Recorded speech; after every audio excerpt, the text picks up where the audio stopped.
నరేష్ గారు మా legal team ఈ విధంగా చేయమన్నారని చెప్తున్నారు అరవింద్ గారు.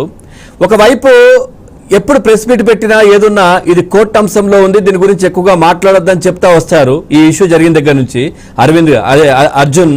సో ఇప్పుడు ఈ సమయంలో అర్జున్ ఇంత అమౌంట్ ఇస్తున్నారు, తర్వాత సుకుమార్ గారు డైరెక్టర్ ఇంత అమౌంట్ ఇస్తున్నారు, తర్వాత మైత్రి మూవీ మేకర్స్ ప్రొడ్యూసర్ ఆయన కూడా A18 గా ఉన్నారు, ఆయన ఇంత అమౌంట్ ఇస్తున్నారని క్లియర్ గా చెప్పి నా ద్వారా డబ్బులు ఇవ్వమని చెప్పారంటున్నారు. సో వీళ్ళని చూడ్డానికి రావడానికి మాత్రం ఈ విధంగా రిస్ట్రిక్షన్స్ ఉంటాయి అంటున్నారు. ఏంటి సార్ లీగల్ గా ఎట్లా ఉంటుంది? వాళ్ళ లీగల్ టీం ఆ విధంగా చెప్పింది అంటున్నారు కదా, మరి అట్లా ఇవ్వచ్చా, అట్లా వెళ్ళి మాట్లాడొచ్చా, ఏంటి అసలు టెక్నికల్ గా ఎట్లా ఉంటుంది? అబ్సల్యూట్లీ అలా చెప్పడానికి కానీ అలా మాట్లాడడానికి కానీ చట్టపరంగా ఎటువంటి అవకాశం లేదండి. First point clear, straight forward, అసలు ఎటువంటి అవకాశం లేదు. ఇంకో విషయం ఏంటంటే దీనికి సంబంధించి ఆ విధంగా మాట్లాడినందుకు ఒక కేసు ఇన్వెస్టిగేషన్ లో ఉన్నప్పుడు విట్నెస్ ని ట్యాంపర్ చేసే విధంగా, అదేవిధంగా డిస్ట్రాయ్ చేసే విధంగా ఈ విధంగా ప్రవర్తిస్తున్నారు అని చెప్పి ఇన్ఫాక్ట్ పోలీసు వాళ్ళకి అల్లు అరవింద్ గారి మీద కూడా FIR రిజిస్టర్ చేయడానికి అబ్సల్యూట్ ఛాన్సెస్ ఉన్నాయి. నాట్ ఓన్లీ అల్లు అరవింద్ గారు, మిగిలిన ఎవరైనా కూడా.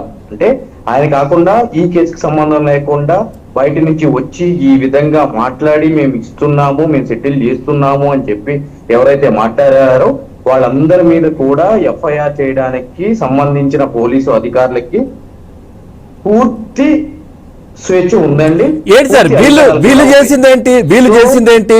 ఇప్పుడు డైరెక్టర్ గారి రిలేటివ్ కూడా ఎవరో వచ్చారు డబ్బులు ఇవ్వడానికి, సో నేను కూడా వచ్చానని చెప్పి అరవింద్ గారు చెప్తా ఉన్నారు.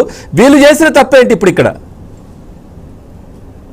ఎగ్జాక్ట్లీ ఇప్పుడు డైరెక్టర్ గారు కానీ, లేదంటే కనుక మైత్రి మూవీ సంస్థ కానీ, లేదంటే కనుక ప్రొడ్యూసర్ కానీ ఎవరైనా కూడా ఉన్నా కూడా మొత్తం issue revolving around Pushpa 2 movie అండి. ఈ 4వ తారీఖున ఏదైతే కనుక షో జరిగిందో ఆ షోకు సంబంధించి అల్లు అర్జున్ గారు పర్మిషన్ లేకుండా రావడం, దానివల్ల జరిగిన తొక్కిసలాట, దాంట్లో మహిళ ముక్తి చెందడం, అంటే ఈ ఎంటైర్ కాన్సెప్ట్ మొత్తం ఈ పుష్ప మూవీ గురించే తిరుగుతుందండి, పుష్ప 2 మూవీ గురించి. కాబట్టి అల్లు అరవింద్ గారే కాదండి, ఆ డైరెక్టర్ గారు కానీ, ప్రొడ్యూసర్ గారు కానీ, మరే ఇతరు ఎవరు చేసినా కూడా వాళ్ళు విట్నెస్ గా ఉన్న వాళ్ళని, దాంట్లో బాధితుల్ని ప్రలోభాలకి లోన్ చేసిన విధంగానే పరిగణించాలి.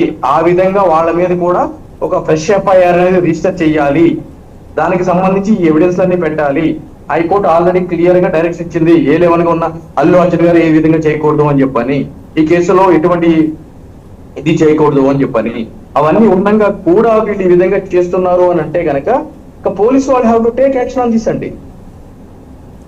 రైట్. అట్లాగే నరేష్ గారు, ప్రభుత్వం తరపున ఇటు పోలీసులు కావచ్చు, వీళ్ళు బెయిల్ పిటిషన్ రద్దు కోసం కూడా మేము ముందుకు